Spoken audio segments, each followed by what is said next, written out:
नमस्कार। आज हम उस दस्तावेज की बात कर रहे हैं जिस पर लाखों करोड़ों का सौदा टिका होता है, प्रॉपर्टी की रजिस्ट्री। हमें जो जानकारी मिली है उसमें कुछ कह सकते हैं चौंकाने वाली बातें भी हैं कि कैसे लोग अनजाने में या शायद थोड़ी सी लापरवाही से जाली रजिस्ट्री के चक्कर में पड़ जाते हैं। और अपनी जिंदगी भर की कमाई जोखिम में डाल देते हैं। बिल्कुल। और ये सिर्फ बड़े शहरों या महानगरों की कहानी नहीं है।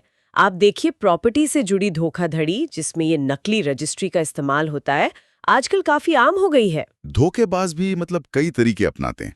कभी पुरानी मिलती जुलती रजिस्ट्री में हेरफेर करके, तो कभी सरकारी रिकॉर्ड्स के अपडेट होने में जो समय लगता है ना, उसका फायदा उठाकर। को परख सकता है। और अच्छी बात यह है, जैसा कि जानकारी से पता चलता है, कि आजकल घर बैठे भी इसकी जांच करना काफी हद तक संभव हो गया है। हाँ, टेक्नोलॉजी ने इसे वाकई आसान बनाया है।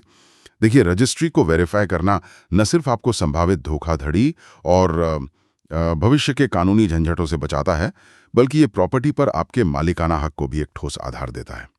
चलिए समझते हैं कि ये जांच कैसे की जा सकती है। शुरू करते हैं सबसे आसान तरीके से। सबसे आसान मतलब ऑनलाइन वेरिफिकेशन। हाँ, जानकारी तो यही बताती है कि ये सबसे तेज और शायद सबसे आसान तरीका भी है। भारत के ज्यादातर राज्यों ने अपने स्टैंप और रजिस्ट्रेशन विभाग की वेबसाइट पर यह सुविधा शुरू कर दी है। तो क्या इसका मतलब है कि लैपटॉप या मोबाइल से ही रजिस्ट्री की सच्चाई पता लग सकती है? जी हाँ, काफी हद तक। प्रक्रिया सीधी है, ज्यादा मुश्किल नहीं। पहला कदम है अपने राज्य की स्टैंप और रजिस्ट्रेशन विभाग की जो आधिकारिक वेबसाइट है, उस पर जाना। उदाहरण के तौर पर, जैसे उत्तर प्रदेश के लिए igrup.gov.in है, बिहार के लिए igrsbihar.gov.in है, और दिल्ली में देखें तो डीडीए या राजस्व विभाग की वेबसाइट्स हैं, जैसे dda.org.in या revenue.delhi.gov.in। ये काम आती हैं। अच्छा, और अगर किसी को अपने राज्य की सही वेबसाइट ना पता हो तो फिर क्या? वो भी आसान है। गूगल पर बस क्या कहते हैं, राज्य का नाम प्लस स्टैंप रजिस्ट्रेशन डिपार्टमेंट या फिर राज्य का नाम प्लस IGRS सर्च करें। जो ऑफिशियल लिंक होता है वो आमतौर पर सबसे ऊपर ही मिल जाता है। वेबसाइट के होम पेज पर पहुंचने के बाद आपको रजिस्ट्री सर्च या रजिस्ट्री खोज, व्यू प्रॉपर्टी डिटेल्स, संपत्ति विवरण देखें, दस्तावेज खोजें, ऐसा ही कुछ मिलता जुलता विकल्प ढूंढना होगा। ठीक है, मान लीजिए मिल गया वो ऑप्शन और क्लिक कर दिया। अब आगे? अब स्क्रीन पर एक फॉर्म जैसा खुलेगा। उसमें कुछ जरूरी जानकारी भरनी होगी। हाँ, ये जानकारी राज्य के हिसाब से थोड़ी अलग हो सकती है, लेकिन आमतौर पर जिला, तहसील या सब रजिस्ट्रार ऑफिस का नाम, गांव या मोहल्ले का नाम, प्रॉपर्टी का खसरा या घाटा नंबर या फिर plot number, apartment number, registry का नंबर, फिर विक्रेता और खरीदार का नाम और रजिस्ट्री की तारीख, ये सब पूछा जाता है। ये सारी डिटेल्स, और ये तो रजिस्ट्री के कागजात पर ही लिखी होती होंगी, है ना? बिल्कुल, ये सभी विवरण आपको आपकी रजिस्ट्री की जो कॉपी है उस पर मिल जाएंगे। बस ध्यान से देखकर सही सही भरना जरूरी है। कई बार क्या होता है, एक छोटी सी टाइपिंग मिस्टेक से भी रिकॉर्ड नहीं मिलता। जानकारी भरने के बाद अक्सर एक कैप्चा कोड डालना होता है, वो ये पक्का करने के लिए कि कोई बॉट नहीं, इंसानी सर्च कर रहा है, और फिर सबमिट बटन दबाना होता है। और सबमिट करते ही जादू, प्रॉपर्टी का पूरा कच्चा चिट्ठा सामने आ जाता है। हाँ, कुछ सेकंड में ही स्क्रीन पर उस रजिस्ट्री से जुड़ी जानकारी डिस्प्ले हो जाती है। अब यहाँ बहुत ध्यान देने की जरूरत है। आपको क्या क्या मिलाना है? मालिक का नाम, जैसा रजिस्ट्री में लिखा है वो, चुकाई गई स्टाम्प ड्यूटी की रकम, रजिस्ट्री की सही तारीख और साल, और हाँ, किस सब रजिस्ट्रार ऑफिस में ये रजिस्ट्री हुई है उसका नाम। तो क्या सिर्फ नाम और तारीख मैच कर लेना काफी है, या और भी कुछ देखना है? नहीं, सिर्फ उतना काफी नहीं है। सबसे जरूरी बात यह है कि ऑनलाइन दिख रही हर एक डिटेल का आपके पास जो रजिस्ट्री के कागजात हैं उनसे अक्षरशः मिलान होना चाहिए। नाम की स्पेलिंग, पिता का नाम, पता, खसरा नंबर, रजिस्ट्री नंबर, तारीख, सब कुछ हूबहू मिलना चाहिए। कई बार धोखेबाज चालाकी से मिलती जुलती जानकारी डाल देते हैं, जो पहली नजर में तो सही लगती है, पर बारीकी से देखने पर अंतर पकड़ में आ जाता है। अच्छा, ये तो अहम नुक्ता है। मतलब हर डिटेल का मिलान जरूरी है। अच्छा, मान लीजिए अगर सब कुछ मैच कर गया, एकदम सही है, तो क्या मान ले कि रजिस्ट्री असली है? हाँ, काफी हद तक हाँ। अगर ऑनलाइन रिकॉर्ड और आपके दस्तावेज पूरी तरह मेल खाते हैं, तो ये रजिस्ट्री के असली होने का एक मजबूत संकेत है। और एक अच्छी बात यह भी है कि आप इस ऑनलाइन रिकॉर्ड का स्क्रीनशॉट ले सकते हैं। या अगर वेबसाइट सुविधा देती है तो पीडीएफ डाउनलोड कर लें या प्रिंट ले लें। ये भविष्य में जरूरत पड़ने पर एक सबूत के तौर पर काम आ सकता है। स्रोत ये भी बताते हैं कि नई रजिस्ट्रियां, खासकर जो 2020 के बाद वाली हैं, वो ऑनलाइन आसानी से मिल जाती हैं। लेकिन पुरानी रजिस्ट्री का क्या? उनका क्या होगा? हाँ, ये एक सीमा है, सही कहा आपने। बहुत पुरानी रजिस्ट्रियों का डिजिटलीकरण शायद न हुआ हो, ऐसे में ऑनलाइन रिकॉर्ड नहीं मिलेगा। और एक और स्थिति हो सकती है, अगर वेबसाइट पर सर्च करने पर रिकॉर्ड नॉट फाउंड या रिकॉर्ड नहीं मिला, नो डेटा अवेलेबल, कोई डेटा उपलब्ध नहीं, या इनवैलिड एंट्री मतलब अमान्य प्रविष्टि, ऐसा कोई मैसेज आता है तो इसके कई मतलब हो सकते हैं। हो सकता है आपने जानकारी गलत भरी हो, या रजिस्ट्री अभी सिस्टम में अपडेट ना हुई हो, या फिर, और ये ज़रूरी है, यह एक खतरे की घंटी भी हो सकती है कि रजिस्ट्री में कोई गड़बड़ी है या शायद वो नकली है। तो ऐसी स्थिति में क्या करना चाहिए? मतलब घबरा जाना चाहिए? नहीं, घबराने की बजाय अगला कदम उठाना चाहिए। सबसे बेहतर ये है कि आप सीधे अपने जिले के सब रजिस्ट्रार ऑफिस जाएं, जहां वो रजिस्ट्री हुई थी। वहां रजिस्ट्री की जो मूल किताबें होती हैं, मतलब रजिस्टर, वो होते हैं। आप एक छोटी सी निर्धारित फीस देकर, आमतौर पर 50 से 200 रुपए लगती है, उस फीस को देकर रजिस्ट्री का निरीक्षण करने या उसकी सर्टिफाइड कॉपी निकालने का आवेदन दे सकते हैं। ऑफिस के रिकॉर्ड से मिलान करने पर स्थिति पूरी तरह से साफ हो जाएगी। ठीक है, तो ऑनलाइन वेरिफिकेशन पहला कदम हुआ और जरूरत पड़ने पर सब रजिस्ट्रार ऑफिस जाना दूसरा। लेकिन जानकारी में रजिस्ट्री की चेन मतलब श्रृंखला की जांच पर भी काफी जोर दिया गया है। कहा गया है कि नकली रजिस्ट्री बनाने वाले अक्सर इस चेन को तोड़ देते हैं। ये क्या है और इसे कैसे जांचें? ये प्रॉपर्टी वेरिफिकेशन का एक बेहद महत्वपूर्ण पहलू है, बहुत जरूरी, जिसे अक्सर लोग नजरअंदाज कर देते हैं। रजिस्ट्री की चेन का मतलब है प्रॉपर्टी के मालिकाना हक का पूरा इतिहास, यानी ये प्रॉपर्टी मौजूदा मालिक से पहले किसके पास थी, उससे पहले किसके पास, और इसी तरह पीछे जाते हुए। एक साफ और वैध प्रॉपर्टी की जो ओनरशिप चेन होती है वो अटूट होनी चाहिए, बीच में कोई गैप नहीं होना चाहिए। और इसे जांचने का तरीका क्या है? कैसे पता करें चेन ठीक है या नहीं? सबसे पहला और सीधा तरीका है विक्रेता से पिछली रजिस्ट्री के कागजात मांगना। उनसे पूछें, आपने ये प्रॉपर्टी किससे खरीदी थी, उनकी रजिस्ट्री दिखाइए। अगर उन्होंने भी किसी और से खरीदी थी तो उसकी रजिस्ट्री भी मांगे।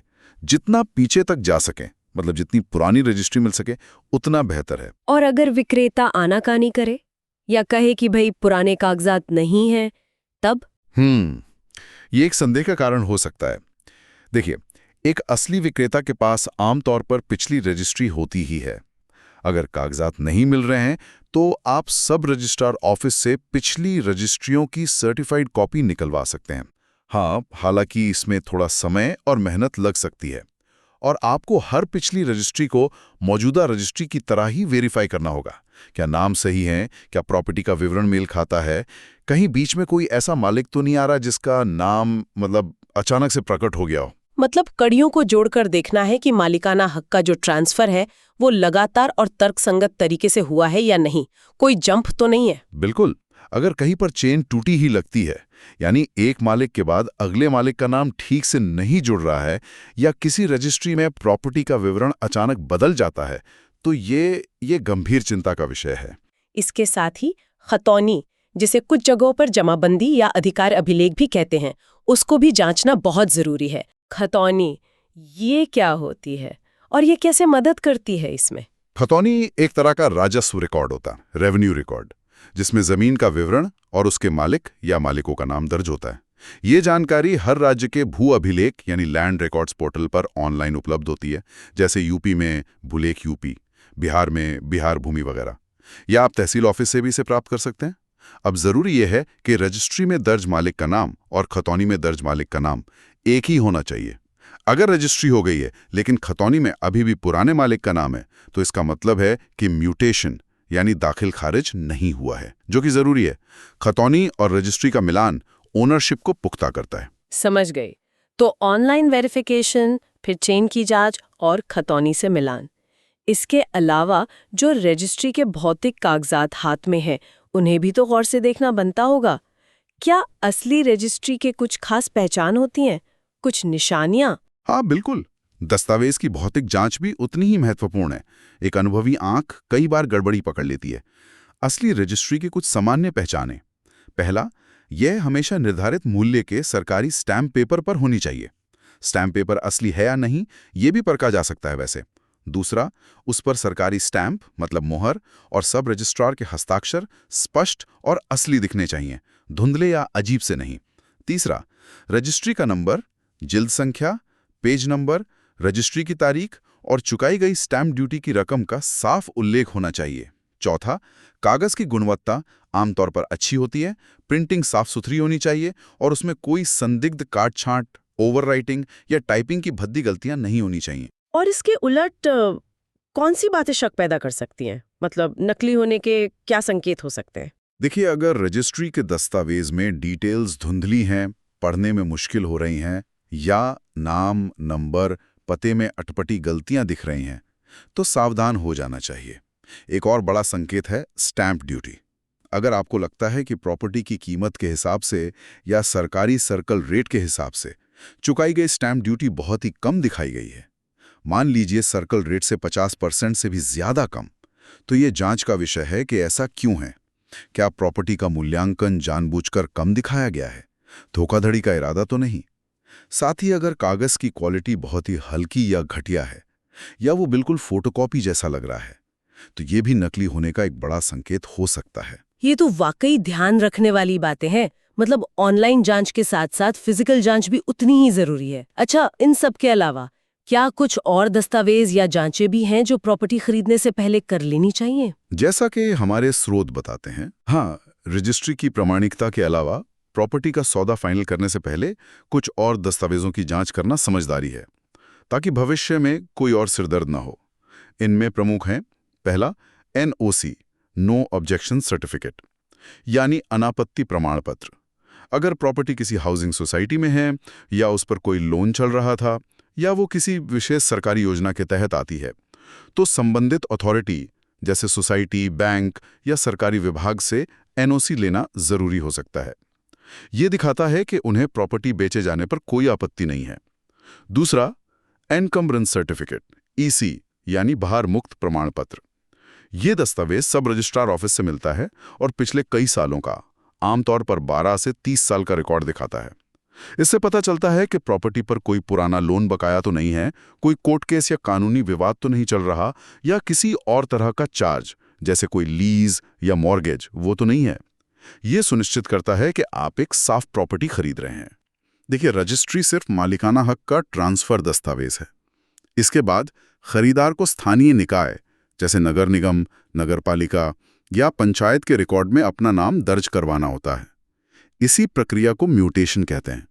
यह सुनिश्चित करता है कि प्रॉपर्टी टैक्स वगैरह अब नए मालिक के नाम पर आएंगे। पुरानी प्रॉपर्टी खरीदते समय यह जरूर जांच लें कि विक्रेता के नाम पर म्यूटेशन हुआ था या नहीं। और अगर प्रॉपर्टी पर किसी कोर्ट केस का शक हो तो उसके लिए भी कुछ कर सकते हैं? हाँ, अगर प्रॉपर्टी को लेकर किसी भी तरह के विवाद की आशंका हो तो कोर्ट के रिकॉर्ड्स भी चेक किए जा सकते हैं। इसके लिए ecourts.gov.in पोर्टल काफ़ी मददगार है। आप पार्टी के नाम या प्रॉपर्टी के विवरण से सर्च करके देख सकते हैं कि कहीं कोई केस पेंडिंग तो नहीं है। वाह, ये तो काफ़ी व्यापक चेकलिस्ट हो गई। NOC, EC, mutation, court records, इन सब की जांच से सुरक्षा निश्चित रूप से बढ़ जाती है। लेकिन मान लीजिए किसी ने ये सब किया और उसे पक्का शक हो गया या शायद सबूत ही मिल गया कि दिखाई गई रजिस्ट्री नकली है, तब क्या कदम उठाए जाने चाहिए? अगर रजिस्ट्री के नकली होने का पुख्ता शक है या ये साबित हो जाता है, तो चुप बैठना सबसे बड़ी गलती होगी। तुरंत कार्रवाई करनी चाहिए। स्रोत बताते हैं कि ये कदम उठाए जा सकते हैं। सबसे पहले, जिस सब रजिस्ट्रार ऑफिस में वह फर्जी रजिस्ट्री कथित रूप से दर्ज हुई है, वहां लिखित शिकायत दर्ज कराएं। रजिस्ट्री को रद्द करने का अनुरोध करें और अपने शक के कारण और सबूत अगर हों तो वो पेश करें। दूसरा, तुरंत नजदीकी पुलिस थाने में FIR दर्ज कराएं।